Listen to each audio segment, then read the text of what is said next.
One of my most favorite things in ministry is getting to learn from those who've gone before us, who have more wisdom, more experience, more knowledge, more understanding. And especially in pastoral leadership, this is just an absolute gift when you can find someone who has, decades of experience and different contexts, different roles, different callings, and they can share from their wisdom.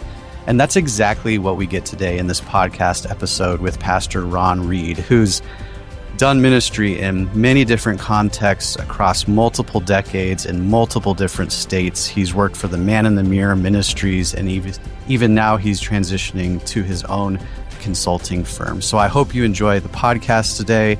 There's tons of amazing nuggets of wisdom in there, some laughs, and some hard stories about hard-fought victories. So enjoy.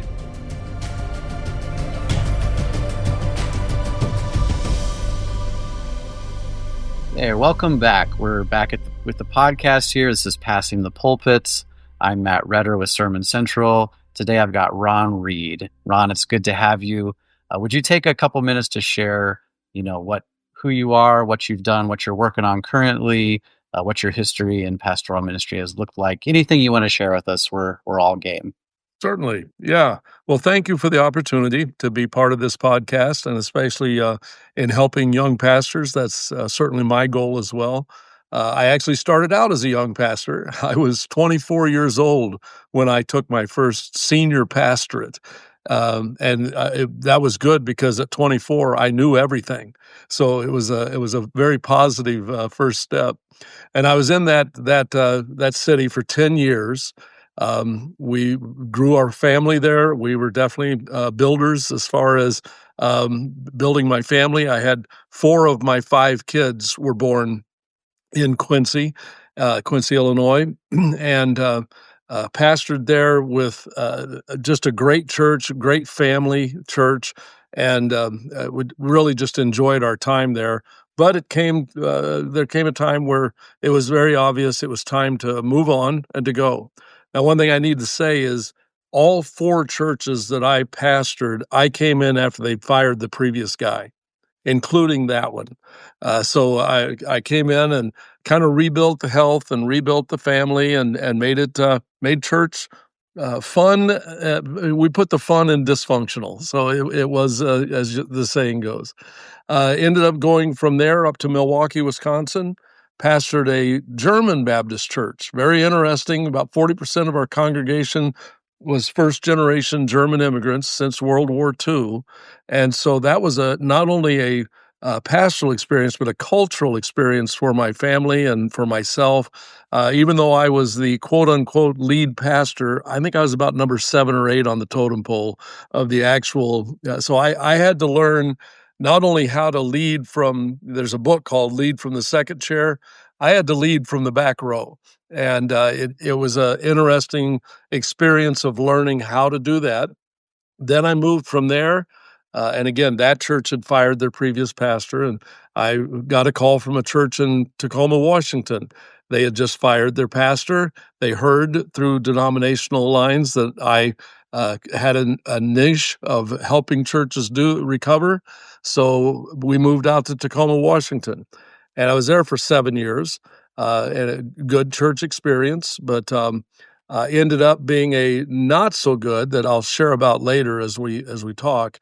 From there, I became an executive pastor of a large church in Central California. Started out with a different title than I had been promised, and by day 3, I realized I don't think this is my calling. And so we stayed there for 3 years, but it was a rough 3 years. Then I ended up with my 4th full-time church in the Chicago suburbs. As you're wearing that Cubs cap, we were Cubs fans during that season, and we were there for. I was in the church for just over 7 years. Then I accepted a call to Man in the Mirror as the area director for Man in the Mirror Ministries, and I've been with them for just under 14 years now. So pastored for a total of 38 years, and now doing this role as chaplain for the last 14 years, and about to start a new leg of my ministry with Church Health Consulting. So that's me. Wow. That's hey, for being a pastor, you really said that concisely. As you know, usually if you give pastors an opportunity to speak, you might as well buckle up and get some popcorn because it Yeah, could be a yeah. while. Well, But well, so if I'm hearing you right, so pastor to chaplain to consultant, what's the difference? Someone listening might be thinking, oh, I've thought of, I think about pastoring, I think about chaplaincy. What's the difference between those two as someone who's done both? What would you say?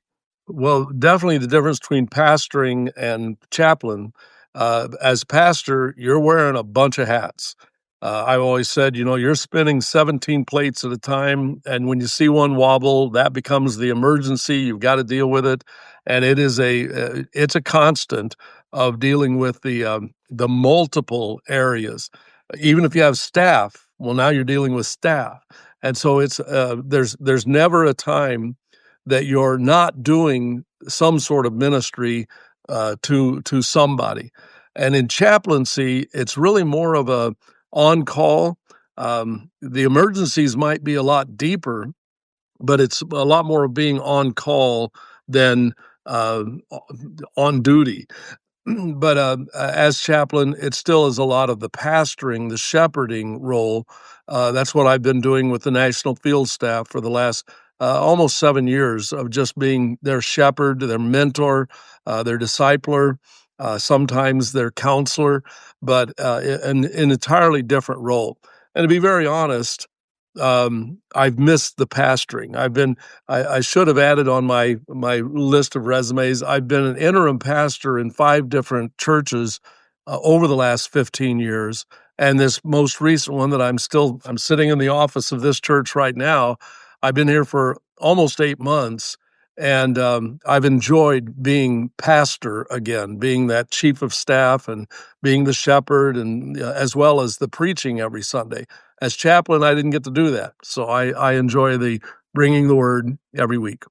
Yeah. Yeah. Thanks for that honest take. And as an interim pastor, I've had a lot of pastors who have mentored me have entered into that role, like as an interim. Um, it what's that like to go into a church knowing, you know, your I may be saying it wrong, but your only real job here is to encourage, strengthen, um, you know, help people find forgiveness and freedom and healing. I mean, that's got to be amazing. Is that a fun gig?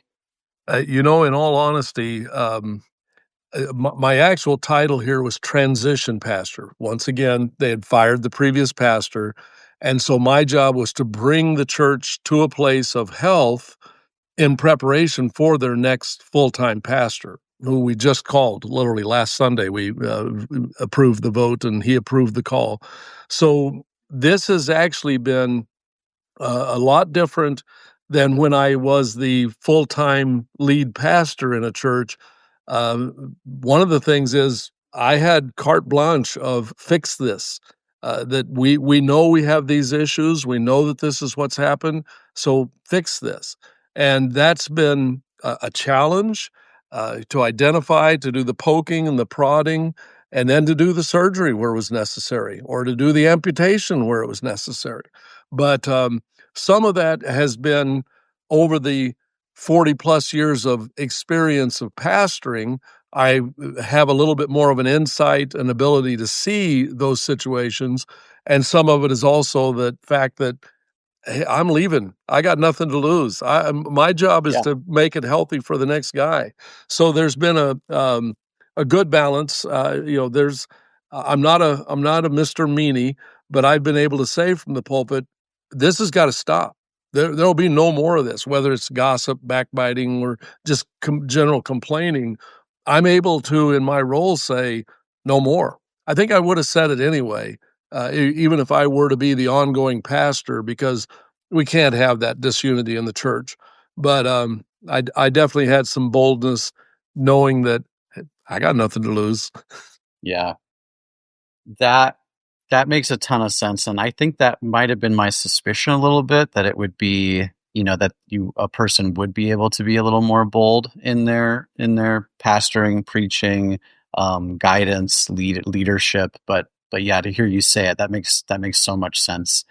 This probably isn't true, but it feels somewhat like almost being, in my mind, almost like being a grandparent.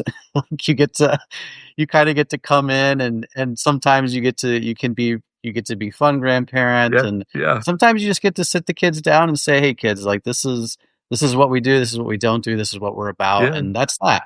And That is let's a move on." great analogy because that's exactly what I do as a grandpa is, Yeah. I'm able to sugar them up and send them home when they need that, or I'm able to sit them down and say, "This is not the character that we wanna see in you." And so, yeah, I'm able to I guess maybe I should change my title from church health consultant to church health papa. Yeah. Well, you could always beta test that and see which title Yeah. gets you more Yeah, more yeah. business. But yeah, so well, that's a great lead into our conversation today, which is titled "Fuel for the Journey." Um, Fuel for the journey, staying passionate and a long obedience. So staying passionate and a long obedience. And, in your story, you've had, many different, I'm not going to say iterations, but you've had different calls, different assignments, different cultures, different churches. I mean, honestly, moving from Illinois to over to California, that's definitely a different culture. That's a different vibe altogether. But And yeah, now I'm being really in South excited. Georgia. Yes, sir. Yeah, you've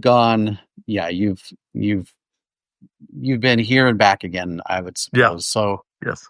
really excited to hear from you. And what, just like carte blanche, what does when you hear this idea of a long obedience in a similar direction, Mhm. what does that even mean to you, or what does that invoke in you? What do you think about when you hear that statement? The first thing is the book by Eugene Peterson, Along Obedience in the Same Direction. It's a book that I have read through a couple of times because it does deal with our Christian life is not a sprint; it is a marathon. It is the training that is involved. I've run a couple of marathons, so I can tell you the training that is involved, and then just the grueling aspect. Sometimes grueling, but also there is no greater reward in running a marathon or a half marathon than crossing that finish line. Well, I haven't done that yet in ministry, but I know what's coming. And so what comes to mind when you think about a long obedience is that a large part of it is the training. There's also when you're running an actual marathon, you got the crowd that is cheering you on. I ran the Chicago Marathon, and every neighborhood had crowds cheering you on. "You got this." My standard answer when somebody would yell out, "You got this," I would say, "I'm not sure I want this." And sometimes that's how it is in pastoring. I'm not sure I want Yep. this. But the fact that there's the crowd cheering you on, and then there's just that hope, knowing that the finish line is coming, and I will cross that. So that long obedience in the same direction is exactly that. It is just realizing, this isn't gonna be a sprint. This isn't something that I'm, you know I jokingly say that I love to paint houses, interior and exterior, because you know you're gonna get done. You know you're gonna finish. Whereas in ministry, you're never done. So it requires that mindset. This is a long obedience. This is not something that I'm gonna be able to just say, I've had it. One of the things that kept me running marathons was I always had either my daughter or my son running alongside of me, saying every step of the way, "You got this. You can do this. Let's do it." And that's been a constant in ministry as well. The voice of the Holy Spirit, certainly, but also the voice of mentors and encouragers that have said, "You got this. You can do this." Yes, amen. You just gave us a absolute treasure trove of good metaphors for ministry with the marathon imagery, running, with someone else imagery, encouragement. I mean, there's so many amazing principles there for being in ministry, which kind of, I mean, for me, kind of begs this question about, as you look back upon when you were originally first getting into ministry, you probably think about some things the same, but probably a lot of things differently. What did you believe about your calling and the working out of being a pastor in your 30s that you now see differently? Or how would you, maybe even a different way to say that would be, is there anything you would tell your 30-year-old self that you now know to be true? Yeah, my calling early on was, and what I would say to my 30-year-old self, I thought I had to do everything. I literally was, when I stepped into the first church, I felt like, if I didn't do it, it wasn't gonna get done. That's the pride side, I guess, but it's also just the calling side, I thought. And as opposed to learning, I put a lot of pressure on myself. I put a lot of, you know, eb not only that I had to do it, it had to be done with excellence. I mean, I cut my spiritual teeth, my training teeth on the mindset that, if it's gonna be for the Lord, it's gotta be number 1, it's gotta be done with excellence, and I still believe that, but that doesn't mean I have to do it. So I would tell my 30-year-old self, "Delegate, delegate, delegate." And the other thing tied right in with that is not just to give somebody the role, give them the authority, but empower them to do that. That's That's a right. word that has just been very strong, not only in this role that I have right now. The staff that was here was not empowered to do anything. They were driven, they were led, but they weren't empowered, and there's a lot of frustration there. So I think that that would be what I would say is learn how to give over the roles through empowerment and teaching and training, and then be that marathon runner with them. We're in this together, but I'm going to be encouraging you every step of the way. That's amazing. Yeah, 100%. That's so true. And did you, though, so thinking back too, did your views or on your own family, did those things change? And I guess what I mean by that is, um, as you think about being a younger pastor, like you said, you figured you had to do everything, and that probably meant that at times the family didn't get as much time as maybe the church did, or things like that. I think a lot of us have dealt with that. But how did that change for you? Or do you remember a specific moment where you kind Oh of were boy, like, yeah, do I ever? do you I'd been in share with us? ministry. Yeah. I've been pastoring for probably uh, I was probably in my eighth, ninth, maybe even 10th year. We were remodeling a building. We were taking an old elementary school and converting that into our church, and I was the general contractor. I had just gotten my doctorate in family and marriage counseling, so I was counseling a lot. We had 2 services Sunday morning, 1 Sunday night, 1 Wednesday night, and I was teaching 3 hours of a Bible Institute every Monday night. So I drove home one time, and because I always tell this story with, I hope I get the glimmer of humor in it. Because I have a doctorate in family ministry, I catch things that a lot of guys would have missed. It would have gone over most guys' head. When I drove home one day and all of my clothes had been thrown from the upstairs bedroom down onto the driveway, I caught on that, hey, this something's wrong here. And because my wife was not known for her subtlety at all. And she basically said, if you're gonna be married to the church, go live with it.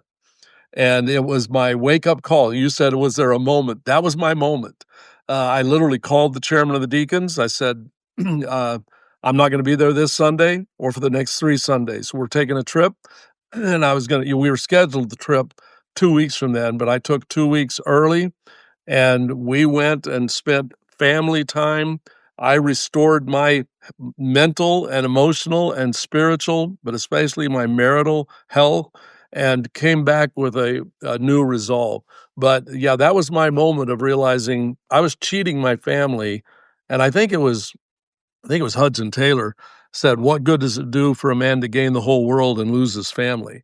And I realized that many years into my ministry, I was losing my family. And so it became a very critical turning point for me that they come first, God first, then family, then the church. Yep. Thank you for sharing that. Just honestly, you sparked something for me when you were speaking about, if when we're younger and we're getting into ministry. I think I know I did. I'll just speak personally, but I had a very a very idealistic vision of being a Eugene Peterson type pastor and having that type of testimony. But what you're saying is so powerful because it's like if we're going to have any type of conversation about a long obedience in the direction of ministry, you must deal with kind of this thing that we're talking about right now, which is your commitment to your home and your family. And, when we think about even the qualifications laid out for leadership in Timothy and Titus, it gives us this insight and this glimmer into the abilities to lead and manage your own home. Yeah. So, yeah, I'm not saying anything profound or anything that a lot of people are going to be like, yeah, we already knew that. This is nothing new. But what you're saying is so important as a reminder and as kind of a kick in the pants to check that reality on the regular if you're going to be in ministry. How's my home doing? How's my marriage doing? How's my relationship with my wife? How's my relationship with my kids? What does date night look like? Do I take my kids out? All these questions. Yeah. Does that come up a lot for you when you're talking with younger pastors, and how do you It approach that? does. And that's one of the things that I do try to teach young pastors is that I made the commitment. I'll say we because it was along with my wife. We had supper together as a family every night that it was possible. We sat down at the dinner table and we had supper. Even when my kids were older and starting into sports, I'd talk with their coach and let them know we're going to bring hamburgers and we're all going to be sitting over in the parking lot and she or he is going to come join us. It'll be quick, but they've got to be part of this family meal. And we did that during their entire growing up years. We also, you talked date night. Not only did I make that with my wife, I took my kids out on dates. It became a thing where, and especially as they started dating, they had to date me first. They had to take me out to the same place they were going to take the girlfriend, the boyfriend, and it was a teaching moment for them.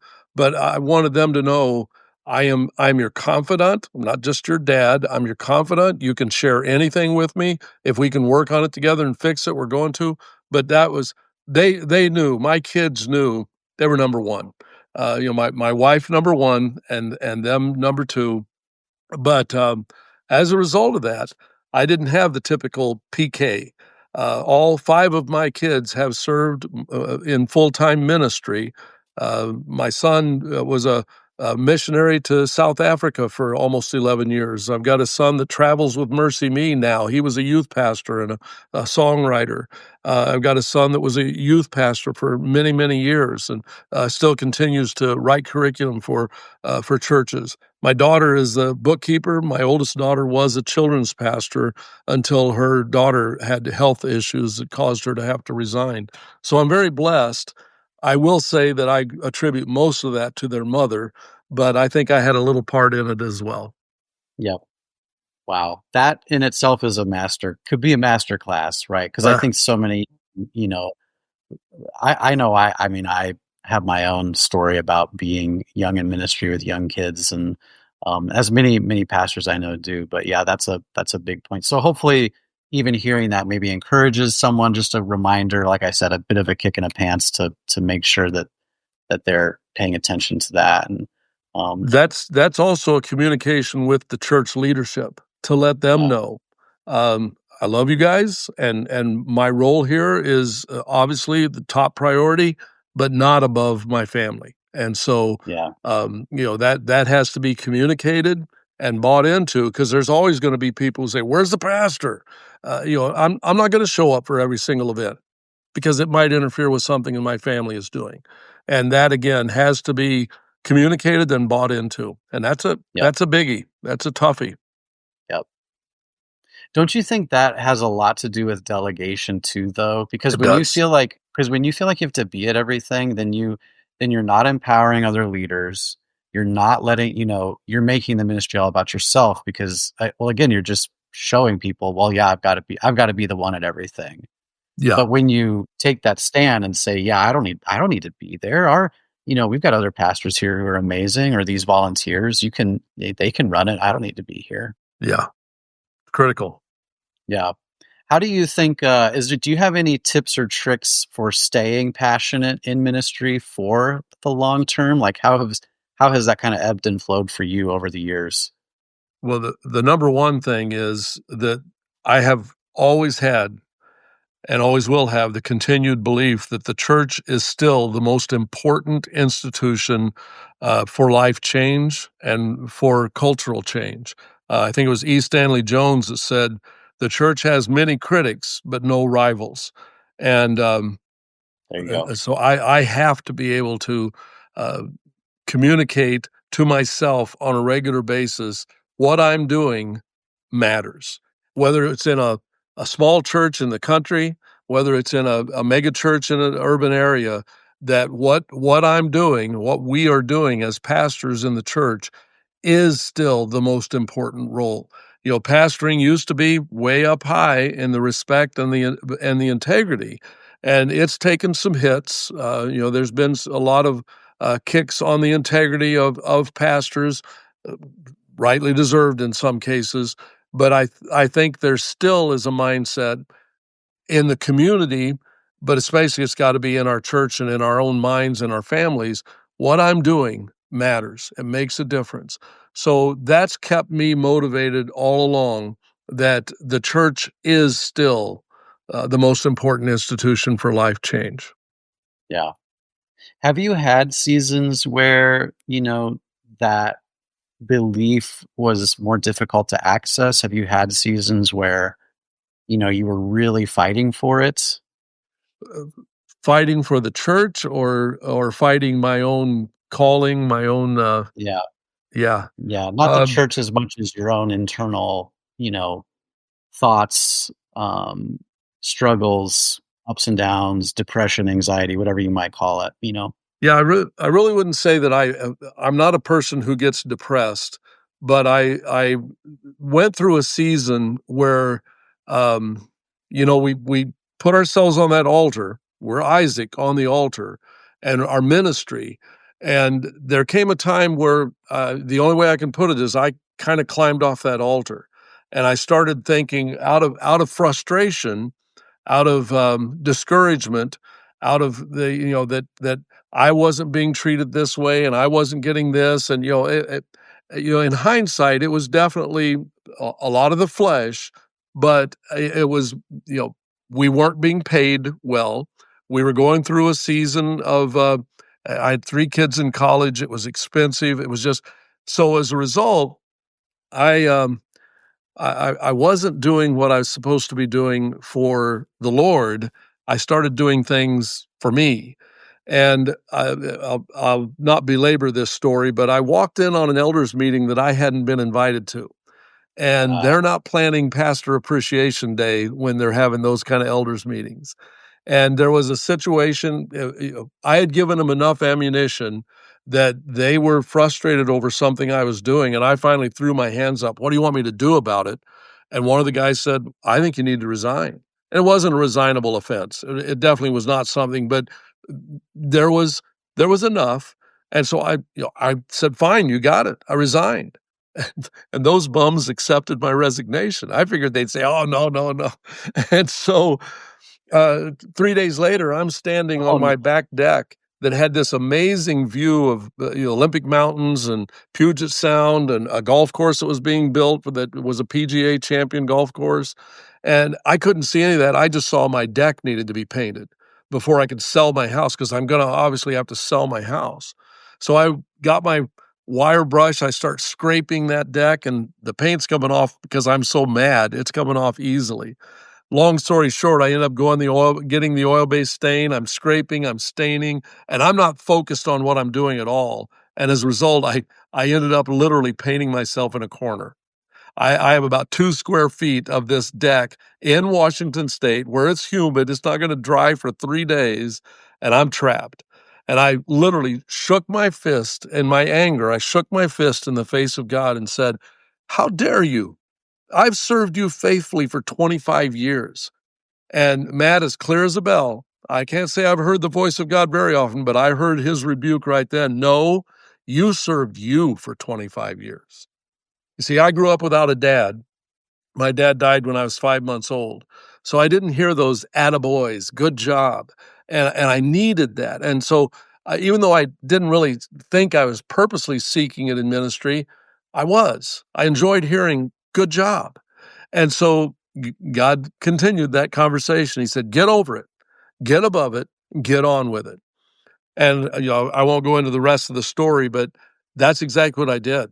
I got above it. It was a thing where you got to get back on that altar. You got to get back to where the ministry is all about me, the Lord said, not about you. You're my servant. And I needed to get that mindset once again.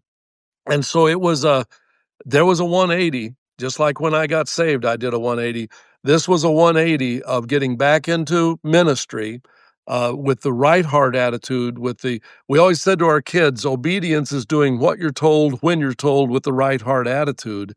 And I got that message loud and clear. Do what you're told when you're told, and do it with the right heart attitude. So I did.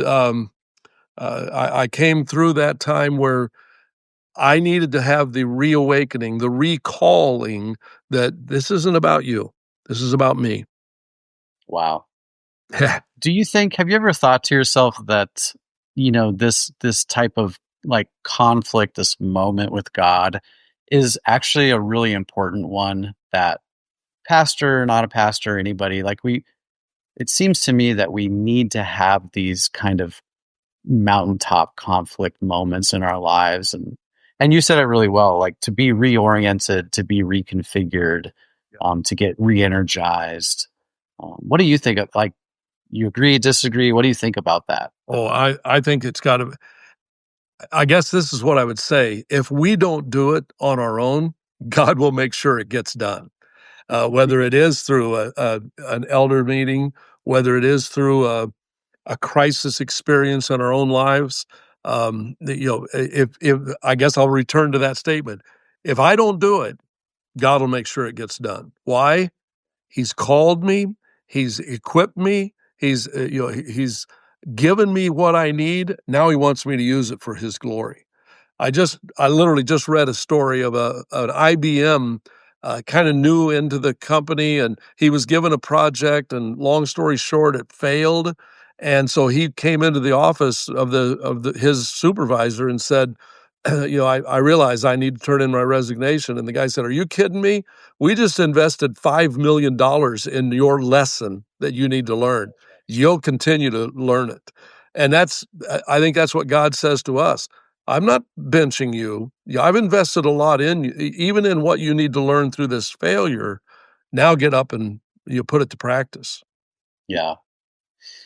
Yeah, amen. I personally have some type of conviction about other leaders or ministry leaders, generally speaking, but I seem to, I gotta be careful how I say this because I don't want to, I don't want to, I don't want to say it the wrong way, but I would say I have some type of conviction about, really kind of my respect going up, or my willingness, my ability to follow someone who I know has really wrestled and Mm-hmm. suffered through, different aspects of life and is still standing. I mean, I think there's something to be said for that. I think there's a lot of growth that happens in adversity and suffering. And I even love the way you said it. I have probably one of my favorite books from seminary was literally called Shaking a Fist at God. It was a commentary on the book of Job.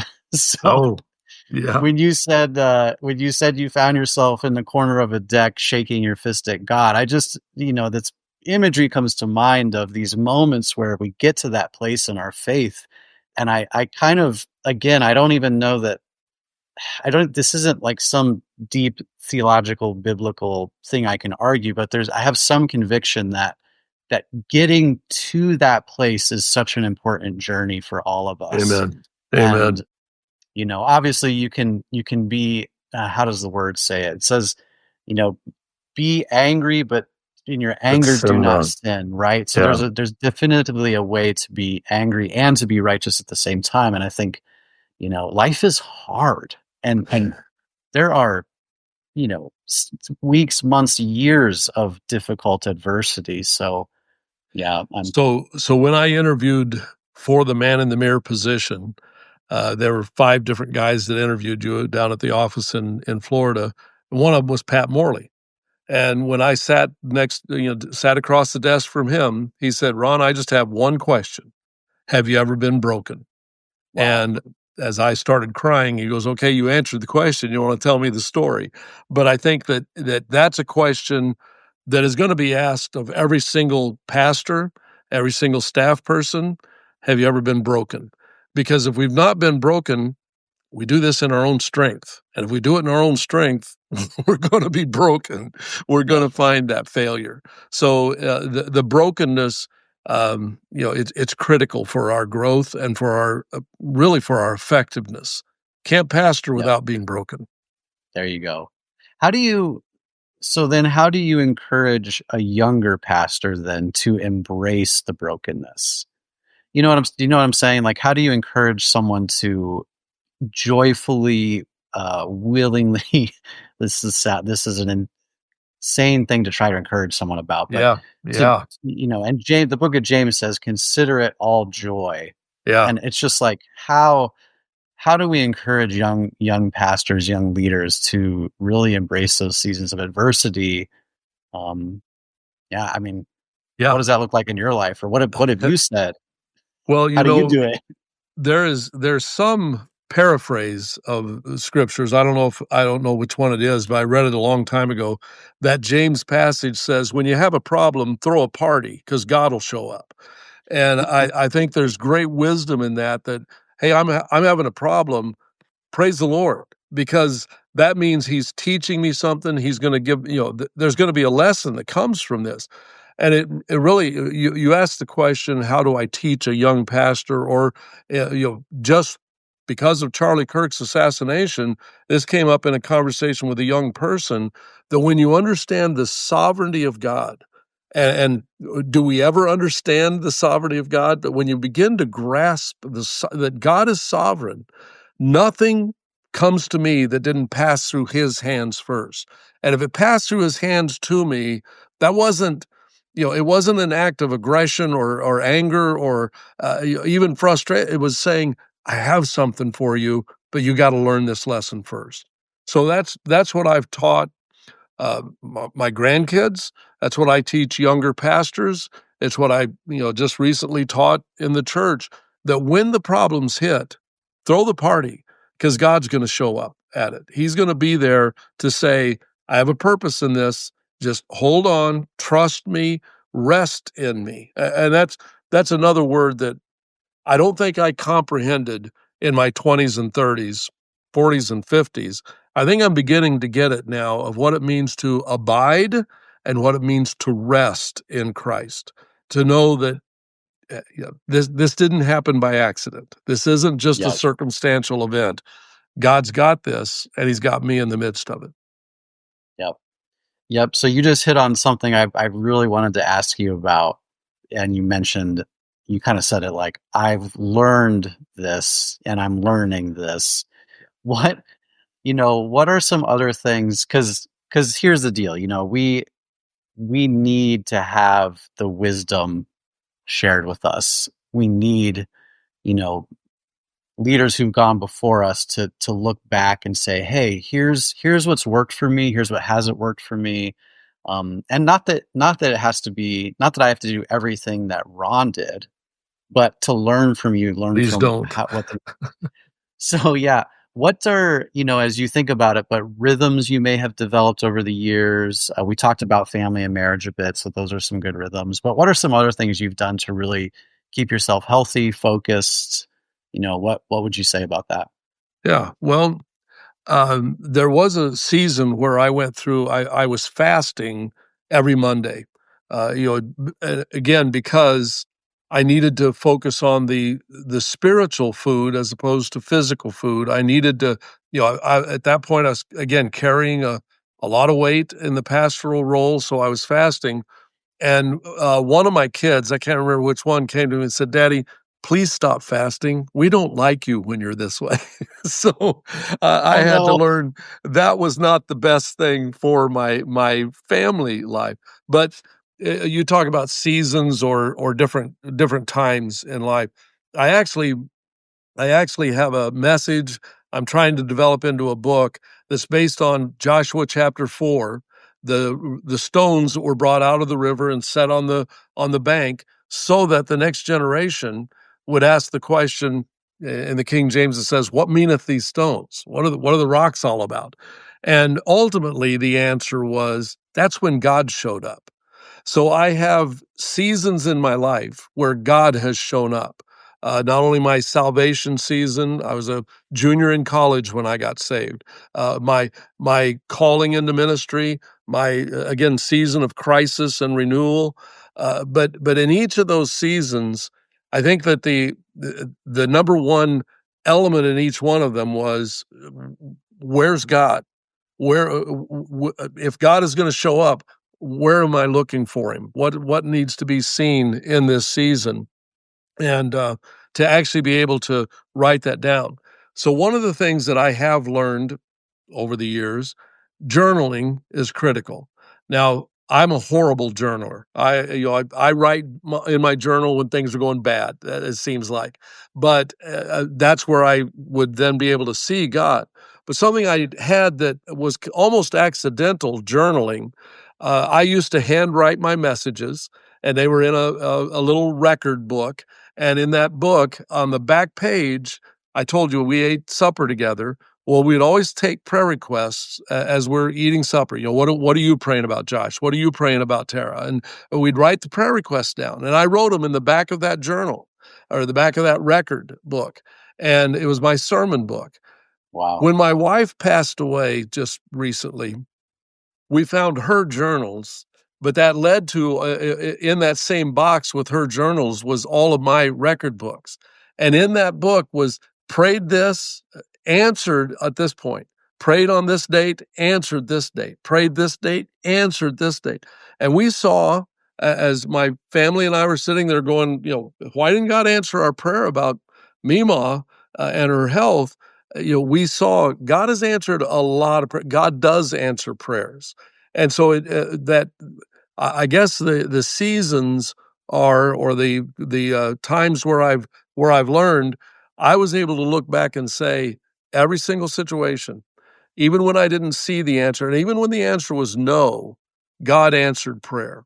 And so to hold on to that hope, keep better records of those, and know that again, I can rest, I can trust because God is trustworthy.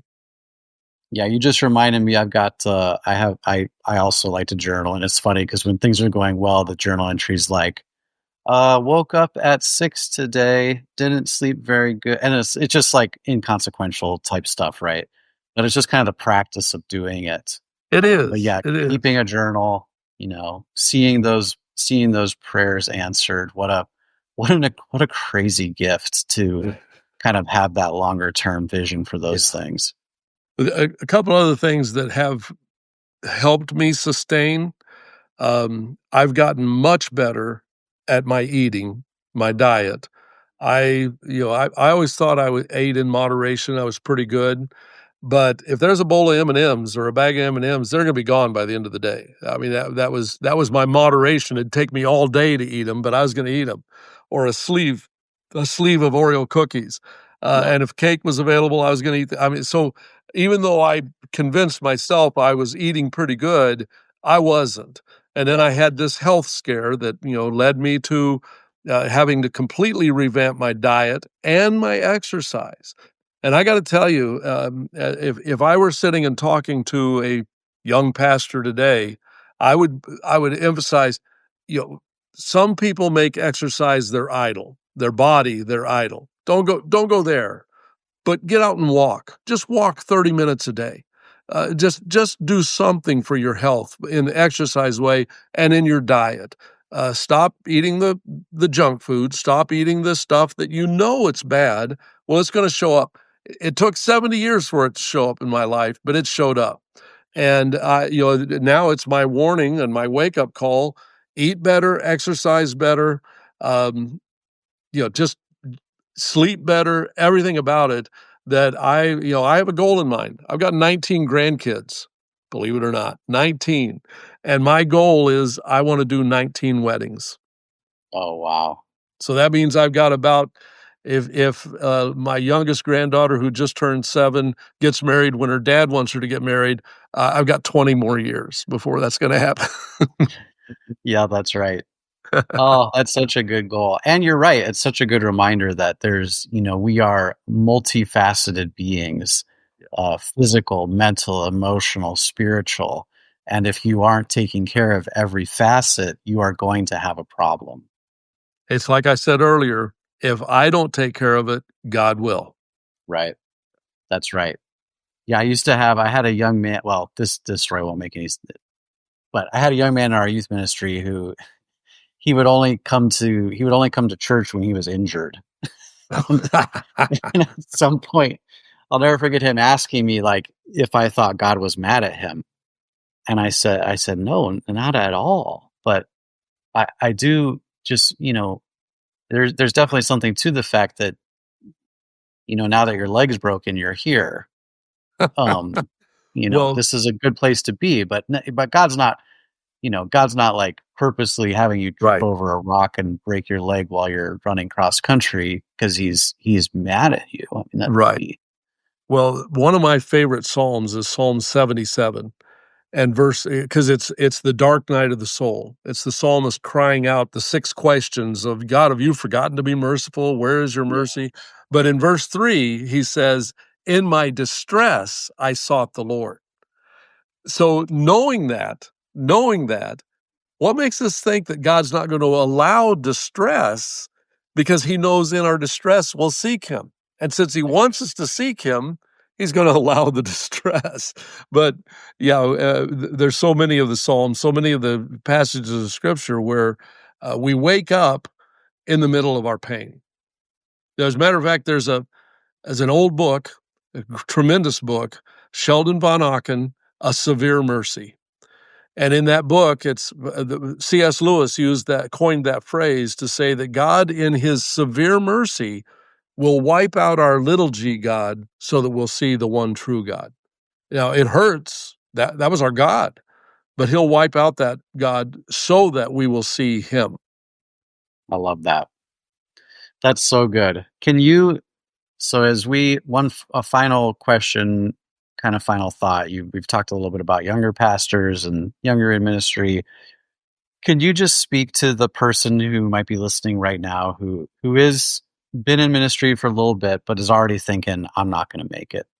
I'm Yeah. not going to make it. Like I just can't do it. And for whatever reason, it's too hard. These people are too crazy. This church leadership I'm a part of is my elder board is too difficult. Like, how would you encourage that person, and what could you say to them to help them to continue in a long obedience? Yeah. That's a great question. And there's, again, back to your phrase, many faceted. Um, we are a many faceted creature. So the emotions, the anger, the frustration, the discouragement with people, the disappointment. Uh, I'm going to come back to my analogy of running the marathon. You got to get somebody that's running with you. You got to, and I would encourage not your wife. Yeah, she's running that race too, but she's getting all of your stuff that you're frustrated about, and she can't fix it. So find somebody, maybe an older pastor, maybe there is a deacon or an elder that you can confide in and know that he's trustworthy. Maybe it's going to be from a different church. Get in a pastor's roundtable where other guys are going through this, but maybe they've experienced a step or two before you. They've already run mile 22. They've gone through Heartbreak Hill, and so they're able to encourage you. But you got to have somebody. You can't Ministry cannot be done alone, not successfully, not effectively. And so find a good mentor, build a good team around you, get some other guys that will run the race with you and encourage you. In our Man in the Mirror ministry, every guy was encouraged. You got to have an advisory team, and they're not people who are doing the ministry; they're people who are ministering to you. And I would really encourage young pastors. And this is something I didn't do when I was a young pastor. I didn't have that ministry team. I had a good mentor. I had a guy that I could call up and he'd talk me off the ledge. He'd encourage me, but I really needed to build that team of other pastors who could walk through with me. And then um, I needed my wife. I needed to have her support me and encourage me, and but I had to be sensitive to the fact that her calling was different. She was called to be my wife, not the pastor's wife, and so to minister to her so that she could minister to me, that she could give me the encouragement that I needed. And I would really encourage guys, your wife and your kids have got to be on your team. They've got to be with you. And if they're seeing that you're losing it, you're losing your drive, your passion, listen to them, take a break. You know, one thing that churches aren't very good at and need to be good at is a sabbatical. To give their pastor a time off where and not 3 weeks, that's not long enough. You know, take a extended time, let him go off and read, but it's not just a vacation, but study, read, get into the Bible, get with other people. And then this one's going to sound really strange, but this is one of the areas that it really builds me up. I listen to stand-up comedians. I love Nate Bargatze. I love Brian Regan. And as I'm on a long drive, I've got a choice. I could listen to some good podcast like yours right now, and I will. But I'll plug in a stand-up comedian and just laugh because Yeah. there's not a lot to laugh at church. We get hurt, so Yeah. we need sometimes just to have that belly laugh. One last thing I'd say, know your love language and make sure that you're hearing that love language from the Lord that He's giving to you, and you're hearing, I love you. I've called you to this. I'm with you every step of the way. I will never leave you or forsake you. Never, ever, no, not ever. And so He's there with you in the battle. So just rest in Him. Wow. That's so good. Thank you. Thank you for sharing all of that. As I think about your kind of next steps, if let's just pretend someone was listening to this and they thought, man, I'd really love to hear Ronn's wisdom on my situation. Do you have an email address or a place one could contact you as you build out your consulting I do, yeah. gig? Okay. Actually building the website right now for the consulting. It's up. It's just not live, but somebody can take a look at it and see. And it's just simply archconsulting.org, ARCH consulting.org. The reason it's called that is that not only do I live in St. Louis, where the St. Louis Arch is, but for the last 40 years, I've used the arch as an illustration of church life from having the vision all the way to apathy and dropout of what leads to a church to hit those highs and then start on the leg down. Nostalgia, questioning, polarization. So archconsulting.org. But my email address, very simple, Ronn Read, RONNREAD @gmail.com. Perfect. I'll make sure that we put those in the notes for people. Very And good. you're making me excited to do another podcast with you here in the Ah, future where you I'd talk love us to. through this arch teaching. I would love to do Maybe, that. Yeah. yeah, that'd be so fun. So we'll get that set up and scheduled. But for now, I want to just thank you for your time. I want to thank you too for being in it as long as you have. I think that one of the things as I talk to a lot of young pastors, I know that I've heard from them, many of them, that they get discouraged when they see some of the things going on in the church, and they see I got a good pastor here in town who literally has said to me, yeah, my three best friends have all left the church, and it's been a lonely. It can be lonely, so it's important that we are able to look and see that there are people who have run the race um, and are honest, like you've shared. Your story about coming home to your clothes on the front lawn. That's an honest story, right? And it'd be easy That's enough to pretend that never happened and to just go. And you could say something kind of more vanilla, like, yeah, my wife and I, kind of came to a head, and I had to, but you didn't. You said, yeah, my clothes were on the lawn. And Well, that, I was married for 48 years to the assistant Holy Spirit, so yes, she sounds amazing, truly. yeah, Sounds she was amazing. Yeah. And wow. Well, I'll really look forward to having you back on, and thank you so much Thanks, for your man. time. I look forward to it. All right, brother. Thank you. All right. God bless. Thanks for listening. If you've enjoyed this episode, don't forget to subscribe, leave a review, and share it with another pastor or ministry leader who you think might benefit from this conversation. And if you're looking for more tools and resources to help you preach and lead with confidence, be sure to check out sermoncentral.com/podcast. Sermon Central is the largest online resource hub for pastors and ministry leaders. From illustrations to outlines to media, you'll find everything you need to preach and lead effectively. So check out sermoncentral.com/podcast, where you'll even find a special podcast listener discount on our membership pricing. Check it out and stay tuned for our next episode.